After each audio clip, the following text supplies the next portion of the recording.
Entrepreneurs, get counted today. Start Out, a San Francisco-based nonprofit, and SoCoast Labs recently announced their Inclusion Impact Indexes survey, focused on all U.S.-based entrepreneurs. The Diversity and Inclusion Survey measures entrepreneurs' economic impact in terms of job creation, patents, financing, and exits. If you've started a company in the U.S., get counted in this confidential survey. In-depth data findings are available for free online. Visit inclusionindexes.org.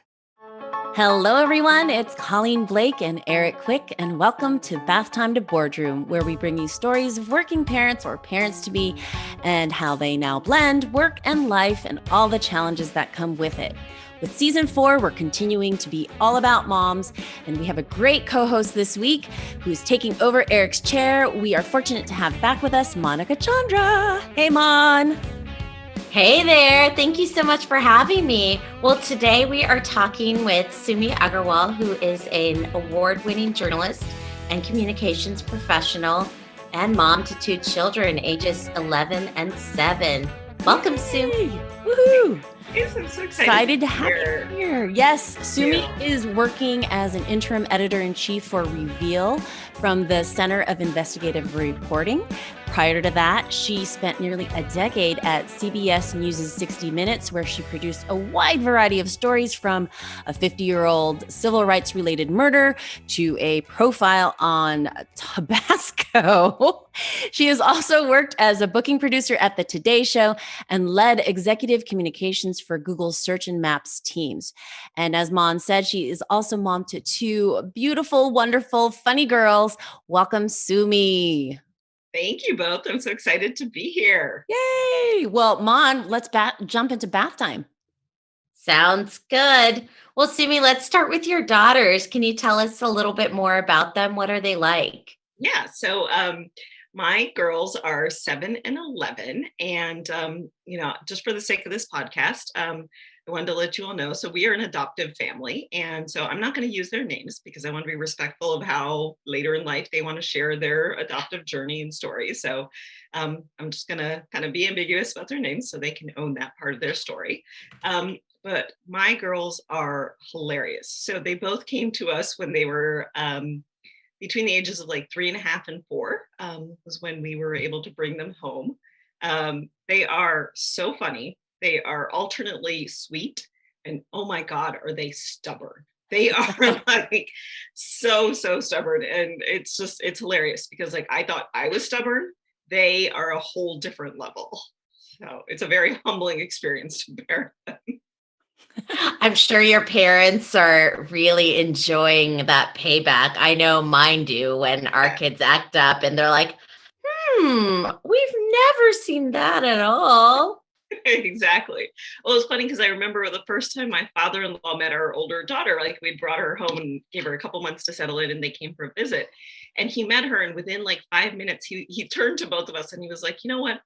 Like, it's going to be a complete pain in the ass for you two, but she's going to be fine because she knows her own mind. And this was a kid who was 3.5, who didn't speak English, who had been home with her family for less than a month. And he was just like, yeah. And he kind of said it with this light smirk and like a little sign of like pleasure, like good luck to you two. And so that's what I keep reminding myself whenever I'm butting heads with them. It's like, okay, you know what? They're going to be strong girls. That's right. Who know their own mind. I just wish they didn't know it with me, but use it on others, not on mom. Yeah. Exactly. Don't use it on me. Don't use it on me. Use it on your dad. But this is the thing about my husband is he loves it. He relishes it. He's like, that's right. She should be independent. She should be fierce. It's great that she knows how to argue. And I'm sitting here like, oh, can we just get through this shopping trip? Exactly. So, what are some of the things that you like to do as a family? So we do a lot of cooking. So, we love to cook together, even though it's not always the most helpful thing, but I feel like it's like an important part of learning and like such a sense of accomplishment for both of them. So our younger daughter, when we adopted her about 4 years ago, was very, very under kind of the sort of markers of where she should be, both physically and developmentally. And so it's just been a lot of like getting her up to speed and getting her caught up to her potential and all of those things. So like for her, being able to cook with us is such a like sense of accomplishment, you know, because she really feels like she got to own that. And she's like, look what I made. And so that's like a big thing that we all do together. We also like to watch old movies. So a real classic favorite in our house, like also we do a lot of old school shows, is America's Funniest Home Videos. Oh gosh, like, yes. I used to watch that when I was a kid and I was like, how is this show still on TV? Like, how is this? But it is a riot. I mean, the way that they will laugh at the most ridiculous, like, you know, guy jumping off like a diving board and landing on, I mean, it's just like, oh my God. Is that considered a classic now? I think so, but they're on like season 44 or something. Oh man. Oh my gosh. Well, I feel like it must, I mean, it's sort of the closest thing that we had to YouTube growing up, right? Oh, it's like a compilation of a bunch of home videos that you get to sit and laugh at, and somebody had edited it all out. Yeah, that's true. Yeah, I had never thought of it that way, but yeah, that's exactly. That's a good point. Yeah. My kids are just doing that on their own in their bedrooms now. Well, I mean, so they came to you when they were between the ages of 3 and 4, and now they're both a little bit older. I mean, what are you most looking forward to as they move on to the next stage now? So I think what has been really, really exciting is just like watching them change and grow, but they still have that innate part of themselves that they were even when they were like little, right? So you kind of see the core of them, but then they take on these different facets. And, you know, I always say, like, I think that's one of the most surprising things about being a parent. Like, I thought, you know, as a woman in my 40s, like I would feel like aging was this burdensome kind of thing. And there, of course, there are parts of it which are not so great. But, you know, the fun parts of it are like, you know, seeing like how these kids will turn out. Like, who are they going to be? It's such a sense of wonder. And like, you know, all of the kids that we kind of are part of our little tribe and, you know, cousins and other family friends, and just like imagining who they're going to be and what they're going to do out in the world is just such an exciting like prospect. Like in 10 years, where are they going to college? Like, who are they going to be? What are they going to be interested in? It's really exciting. Who are they going to be dating? Oh. No, we're not.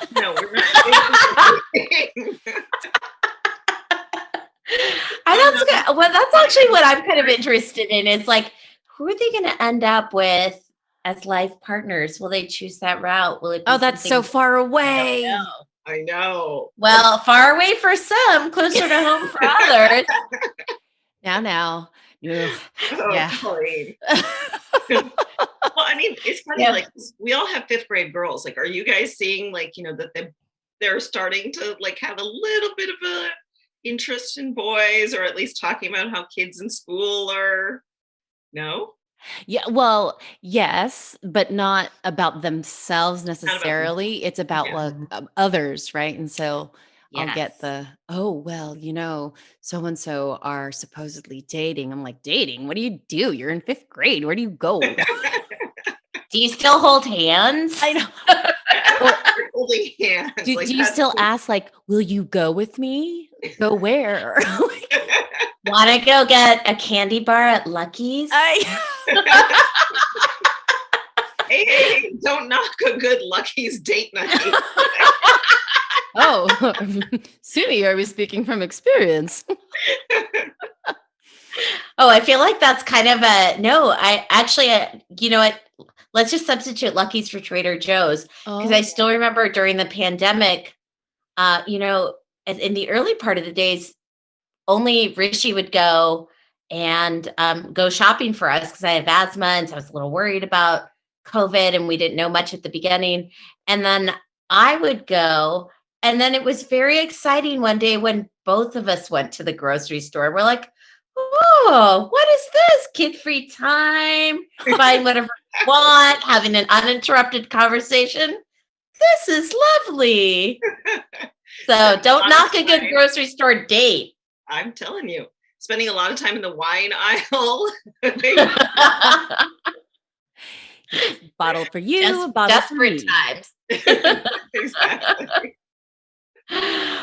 Well, just to transition a bit, I mean, can you tell us a little bit about your experience growing up? And you talked about your father-in-law sort of remarking on your daughter's personality and what that's like. I think that's probably the best part about being a grandparent, honestly. But I was just curious, how have your own parents influenced your parenting style?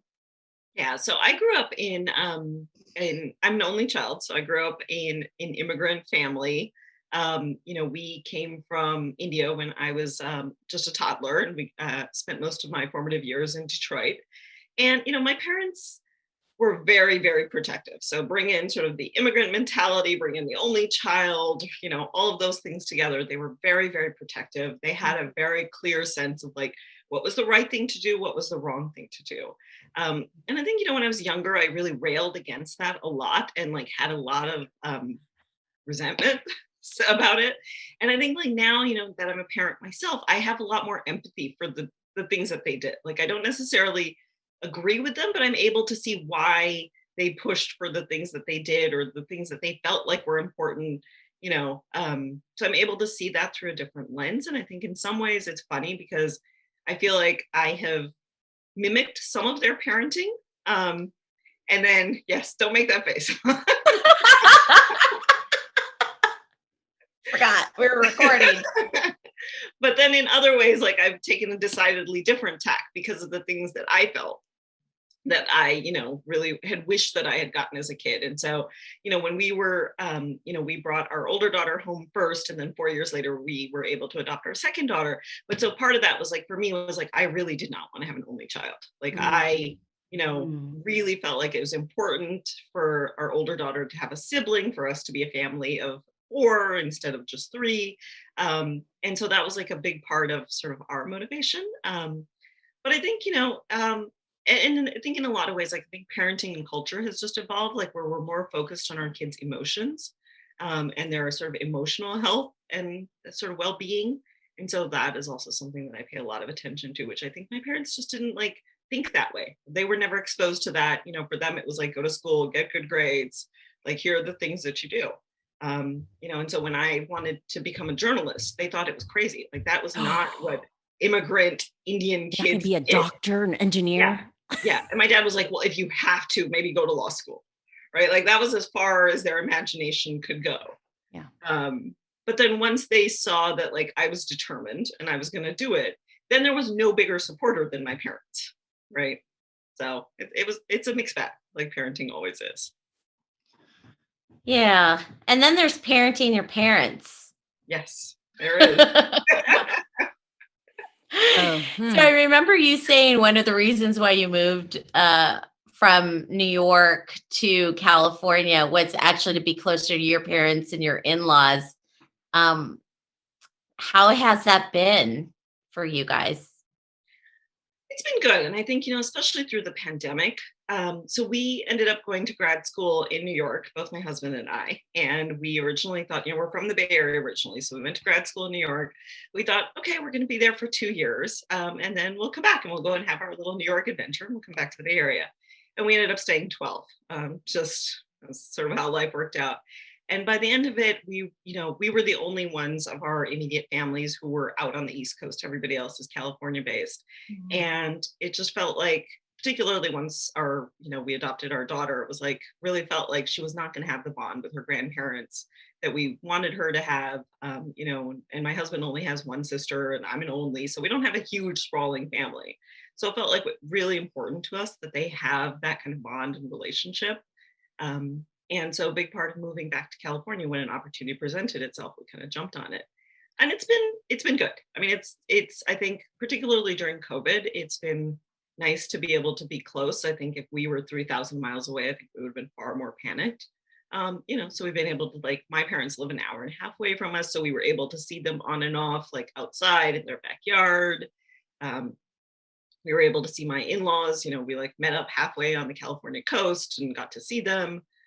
So all of those things make a difference, but it's and it's also really sweet what you were saying, Mon, of like being able to see the kids and the grandparents together. Mm-hmm. It is just the sweetest. Like I feel like it brings out the best in all of them. Like they are just adorable with each other. And then you just want to back away out the door and like peace out, right? Yes, but the minute you try to do that, somebody will spot you. Well, you had mentioned before some of the challenges with your adoptions. I was wondering if you could talk about them a little bit more, and then also tell our listeners what you wish you knew about the adoption process before going into it. Yeah, so we had always been interested in adoption even before, we were married. Like that was something that we had talked about. It was an important thing for us. And we went into the adoption process fairly, I think, clear-eyed that it was going to be a very paperwork intensive process. And, you guys know us, so like paperwork does not scare us. Like we are not those people. We're like, bring it. We Bring it will, like, on. Yeah. bring it on. We will take care of it. And we did. We did mountains and mountains and mountains of paperwork. I think what I was not prepared for, and this is true, I think whether you do a domestic adoption or an international adoption, is just the emotional toll that waiting takes on you.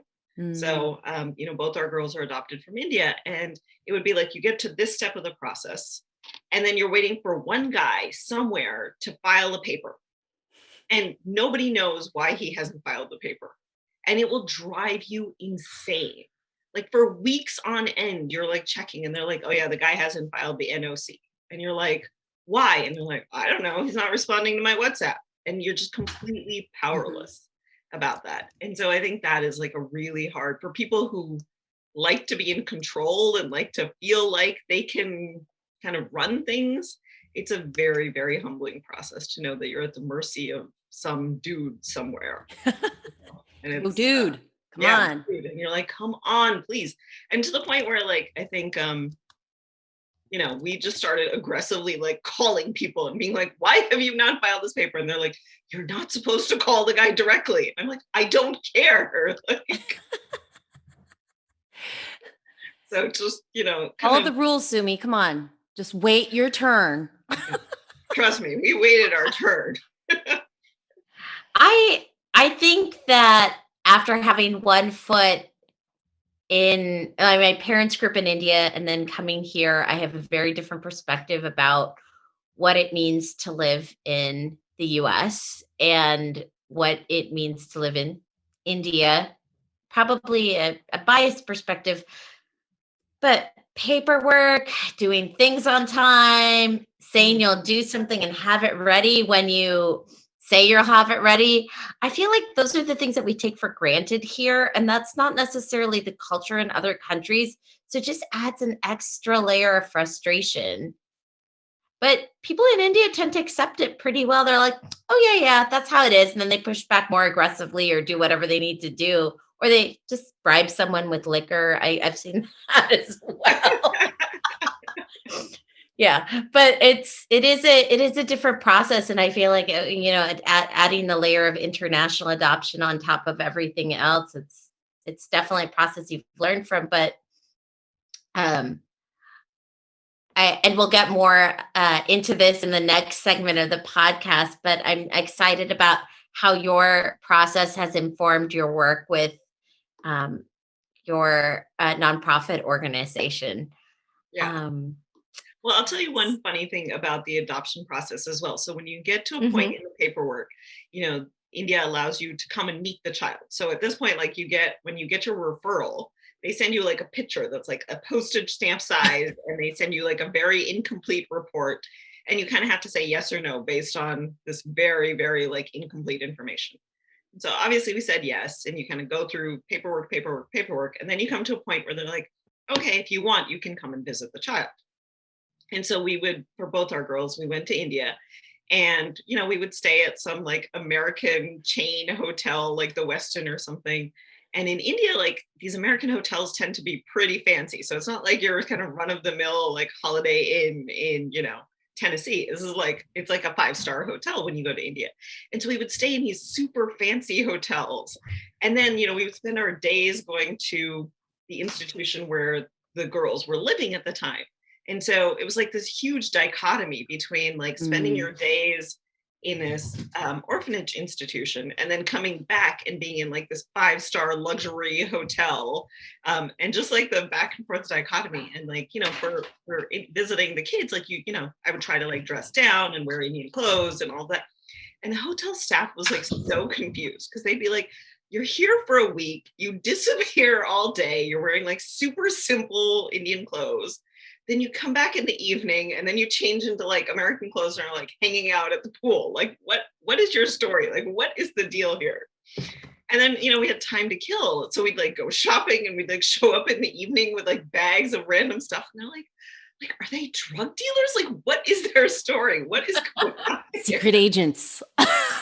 I was like, they could not figure out what to make of us. And then finally, like on one of our trips, like the guy was like, I just have to ask, like, what are you doing here? Like he couldn't contain himself anymore.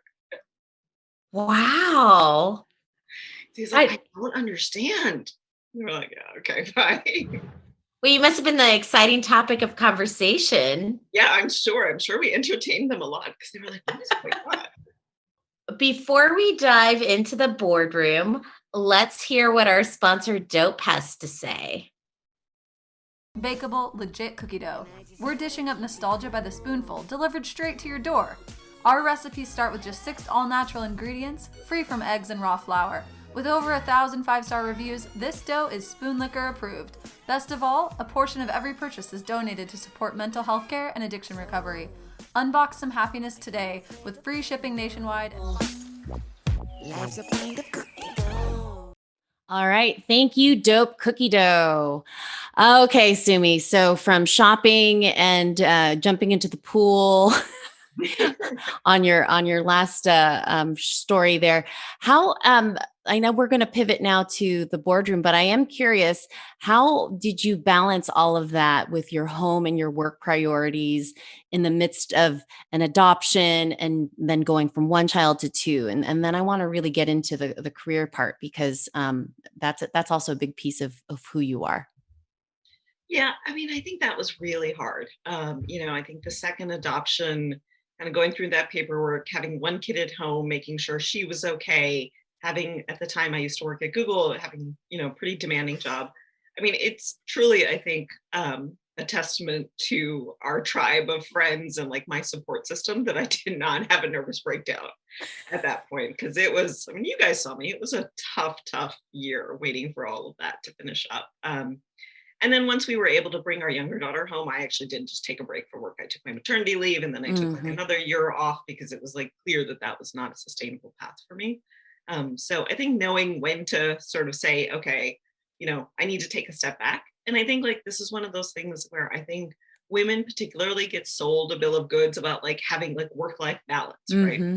And the older I get, the more I believe that you cannot have work-life balance every day, but hopefully like over the course of your life and your career, then you find that balance. So there may be times, there may be 6-month periods where it's all work and the kids are a little bit kind of doing their thing, as long as they're generally okay, right?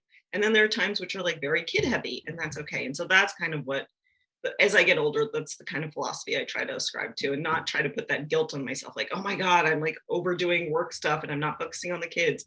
Like, obviously those feelings come up, but I try to like talk myself out of it. Nice. Yeah, that's actually, it is true. The older you get, the wiser you get. So I'm glad to hear that's happening. How do you describe what you do to your children? Not what you do to your children, but what you do. Hence, you correct me. You're the journalist. How do you tell your kids what it is that you do for a living? So they know that I'm a reporter. What does that mean?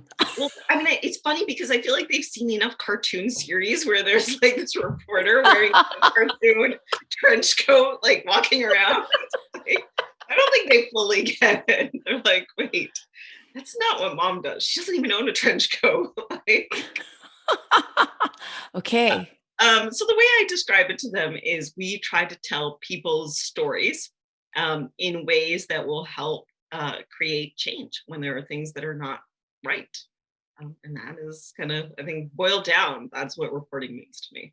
Oh, Elevating people's stories. That's so awesome that you're in a role that you can do that and you're making an impact.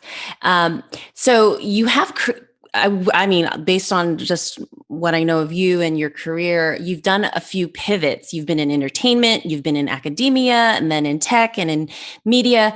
How and why did you decide to make these different leaps? So I think, for most of my career, I've been in journalism. So a lot of my career was in for-profit journalism. So a couple of local TV stations, then the Today Show, which, was kind of infotainment. And then I was at 60 Minutes for a long time. And, I think moving out to California was when I got this job offer from Google. And that was a big part of our draw, was coming back home. But I was also very curious about, Google. Like, I think it's an iconic workplace of our time. And I was very curious about how they worked and how they did things, and learning from that. And it was an incredible learning experience. And then having done that for a couple of years and running executive comms for a couple of teams, I just realized like journalism really was my true passion. And that was sort of where my heart and my, instincts lay. And I wanted to get back to it, and got really lucky in finding a home at Reveal. That's so cool that you get to dive into that even more. So Reveal though is really in particular investigative reporting. So how did you even go further deep into your passion there? How did that come about? So one of the things that I really feel like is the future of journalism is nonprofit newsrooms, because I think there are so many pressures in the news industry right now, and if you read it all about sort of local news, like you will see newspapers are laying people off, they're getting acquired by hedge funds. There's just a lot of resource cutting, and that impacts the kind of journalism that people can do. And so I think nonprofit news really is where we're going to start to see, other than a few really successful places like the New York Times and the Washington Post and those kinds of outlets. But I think what you're going to start to see is the rise of these nonprofit newsrooms that are, philanthropy member funded, that are able to focus on the kind of stories that matter to communities. And I want to be part of that. And so that's why Reveal really speaks to me. And our goal, we are, so we have a weekly podcast called Reveal. You should check it out wherever you can get podcasts. Nice. But our broader organization is called the Center for Investigative Reporting, and we've been around for about 45 years. And our whole focus is on investigating sort of big issues. So we have taken on things like, the treatment of agricultural workers in the fields, understanding how huge tech companies deal with their workers' issues, injuries in the workplace. We've dealt with rehab systems that exploit people who are supposed to be coming there. We've looked at how home mortgage loans are given across the country, and how kind of redlining still exists to this day. So we do a whole variety of topics, but our focus is really about digging into the stories that a lot of newsrooms can't or won't, because they're time intensive, they're resource intensive, but they have the potential for great impact. And so we're able to really dig into those. How did you know that you were good at this? Like, how did you know that you were, because you had definitely, obviously you have the passion behind it, but how did you know you were good at, I mean, and you are good, Sumi. So like, how I don't know. Put the two together. I think it was a funny sort of progression. So I realized that I wanted to get into journalism when I was still in high school. I had been interning and working at a couple of local newspapers and TV stations. And I think for a long time, I didn't know that I was good at it. It was just something that I enjoyed doing, and I was able to just kind of go from job to job. And I think it was really when I got to 60 Minutes, if you're in television news, like there is nothing like 60 Minutes. I mean, I remember being a kid, and that was appointment viewing in our house. Sundays, 7:00, we would watch 60 Minutes. And sort of, I remember the awe, my first day there, of like walking in the door and getting my badge and being like, oh my God, this is incredible. And I think like being part of that organization where, people answer your call when you call. Like there was like a running joke in the 80s, like, what's your worst nightmare? It's like Mike Wallace is calling, right? So that was kind of where they had. And just learning from people there doing it, being able to see the impact of what we were doing. And then it just becomes a little bit of pattern recognition. Like you can kind of see which investigations are going to go someplace, which ones are going to, yield fruit, which ones are not. You develop an instinct about people, right? So a big part of journalism is like digging up sources, meeting them, and assessing, whether they're credible or not. And so some of that is just pattern recognition. Like you get to knowing what questions to ask, knowing to trust your instincts. Like if something feels just a little off, like digging into that, making sure that like you're questioning everything, and trying to do it in as kind and human a way as possible. Okay, so that must come in handy with your kids. Okay, who broke the lamp? Well, what comes in handy with that is like they are in a phase where they will totally rat each other out. So I'm a reporter too, Mom. Yeah, exactly. Like, wasn't me, it was her. I was like, okay. Colleen, didn't that actually happen to you guys where somebody in your house broke something a couple of years ago and then you were like trying to figure out who actually did it? Yeah. And then I mean, my sister and I did that too. But of course, the eldest child, you always get blamed, no matter whether or not it was your fault. So, oh, really? Is that true, Colleen? This is true. It's true. So have some empathy for your oldest child. Yes, exactly. I don't know. Okay, so I'm trying not to try to bring it down, but when you talk about these different issues and going with your instinct in the era of the Me Too movement, right? And where there have been allegations that have focused on sexual harassment and women being treated differently in the workplace, especially in print and broadcast journalism. What's your take on all this? How do we create this sense of still honoring the story, yet not not being too influenced by being a paid news outlet, or like all of the controversy around media, especially around these types of things? I guess, what's your perspective? Yeah, I mean, as somebody who's been in the media world for a long time, I will say it has certainly been a persistent problem. And some of that is just because the power dynamics, particularly in television, are so stark, right? So if you're a 24-year-old production assistant, it's your first job out of college, and the anchor who is paid probably 100 times what you make, I mean, those power dynamics are so challenging and so troublesome. And it has certainly been a problem. I mean, I've seen it, I've experienced it. We all know it happens. I think what has been so exciting as an observer of the Me Too movement, particularly in journalism, is to see how this younger generation of women are just like, yeah, we're not, that's it, we're done. It's over. And it's funny when I talk to friends who, also work in television, and we've all been friends for a very long time and have a circle of trust. Like, it's funny, we kind of turn to each other and like, it never occurred to us that we could do anything. Like somehow it just, because we were so ingrained, right? Like that was how we came up in the industry, and we just accepted it. And you instead figured out strategies of like how to deal with things. So you knew at an office party who to talk to, who not to talk to, when to talk to someone, when to avoid someone. You just kind of figure out survival strategies. And it never, as a collective, occurred to us like, we have power, we can do something. And it's so exciting because I feel like, while change has been slow and difficult, I think it's here to stay. And I think like those things that people like me took for granted, like, oh, this is just part of the deal, like are no longer true. And so now that I lead my own newsroom, it's sort of been an evolution in my own thinking of like how to empower the people in our team. Right. To like really set the culture and set what's acceptable and what's not. And, kind of really lead from that perspective. So does that then influence the type of stories that you pursue? I mean, I think in some sense for us at Reveal, like our values are very much based in telling the stories of those who are most impacted by things. Okay. And so actually if, when we go through our pitch process, like one of our questions that we ask ourselves as an organization is, how does this story play into the quote unquote victim narrative?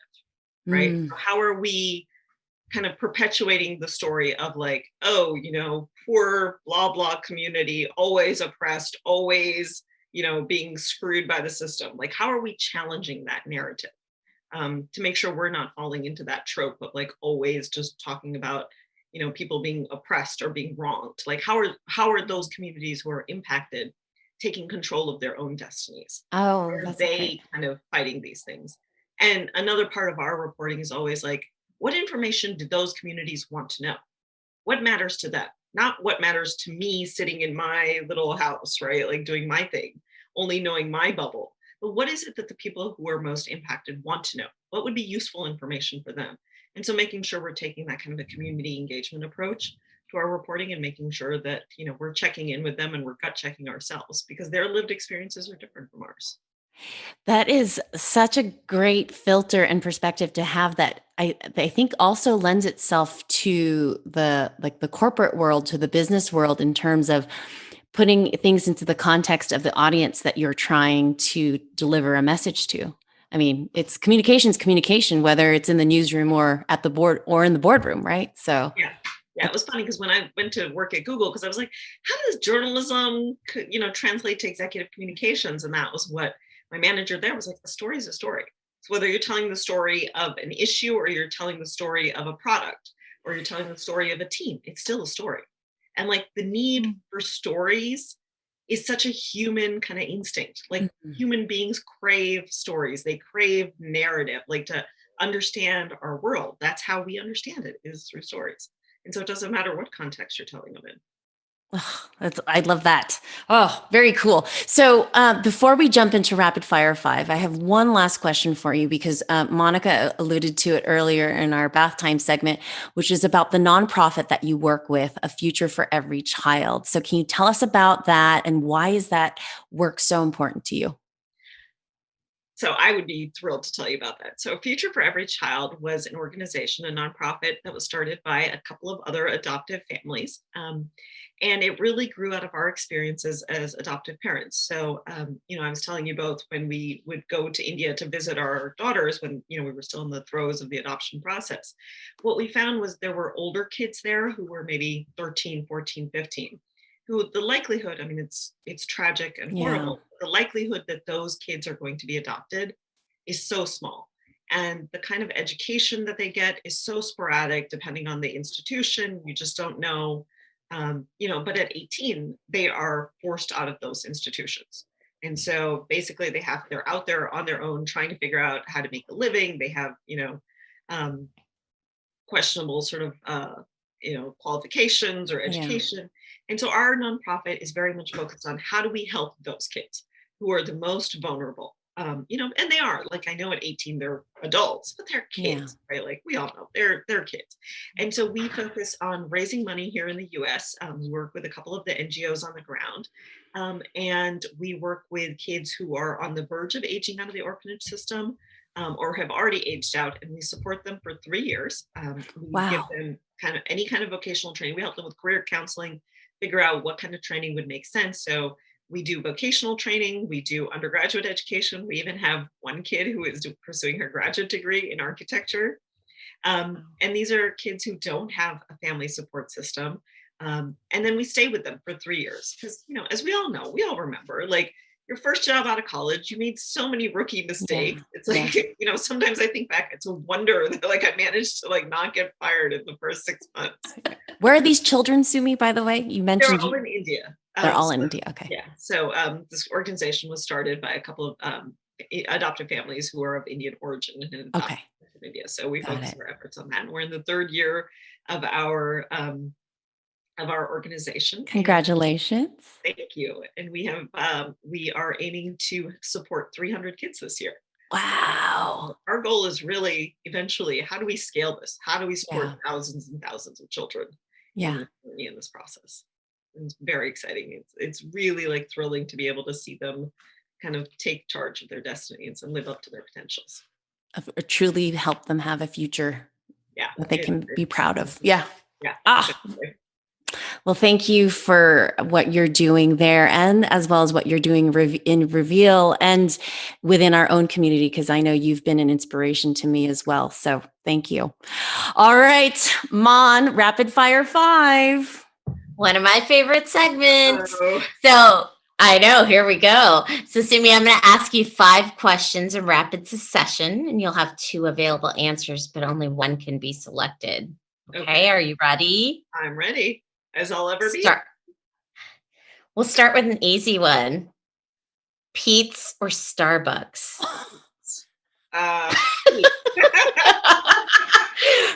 For those of you who are listening, she just held up a coffee cup from Pete's, so we know that this one's true. Ideal vacation day. Is it an 8-mile hike or chilling by the pool? Pool. Asking permission or asking forgiveness? Forgiveness. Favorite board game, Trivial Pursuit or Cards Against Humanity? Depends who we're playing with. Interesting. TV shows, comedies or dramas? Dramas. Thank you for playing Rapid Fire 5. Oh, dramas. Right, now it's time for our pocket perspective. So this is usually like a quotable one-liner, a mantra, a tweet, something you just live by and want to share with our listeners. So Sumi, what's your pocket perspective today? My pocket perspective would be something that I have tried to live by, not always successfully, but something that does guide my intentions, is to feel scared on a regular basis. Like if you're not scared, you're not doing something new. You're not pushing yourself out of your comfort zone. So making sure that you're feeling scared on a regular basis. Nice. Little scary. Colleen, what's your pocket perspective? My pocket perspective today would be that something you said earlier, Sumi, where it's not about trying to have work-life balance every day. It's something, if you can reflect back at your life over time, can you say that you really were able to live both parts of yourself? So that's a good way to think about it, is over a lifetime. Mm-hmm. My pocket perspective from today is, whether it comes to work or parenting, trust your instincts because they're going to lead you in the right direction. Yes. Well, a special thank you to Sumi for being our guest today.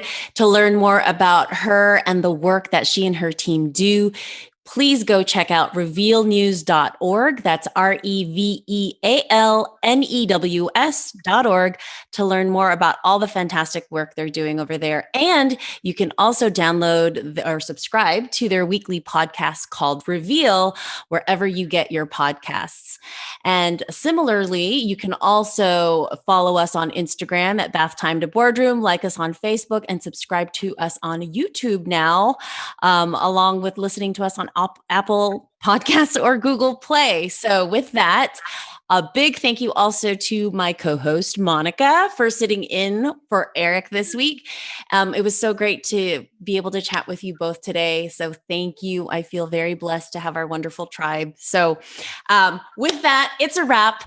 Until next time, remember, whether it's at bath time or in the boardroom, remember to cherish these moments and always make a splash. Bye, everyone. Bye. Bye. Thank you for having me. You know what time it is. Yes. Okay. Yes.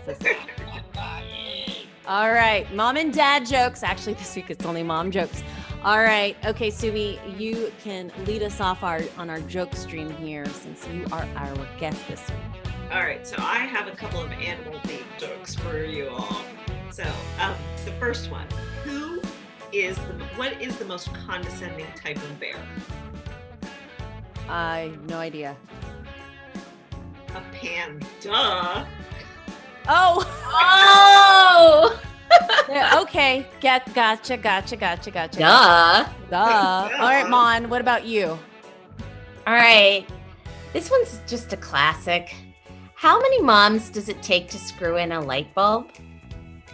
How many moms? I've never heard this one. One. Obviously, she has to do it, or else it's not going to get done. Well, yeah. Yeah, very good. Okay, so I have one in honor of Sumi. I invented a new word. Ooh, what is it? Plagiarism. Oh. Okay, Sumi, back to you. All right. What kind of a car does a sheep drive? I don't know. A Lamborghini. Oh. Oh boy, Mon. Want to hear a joke about construction?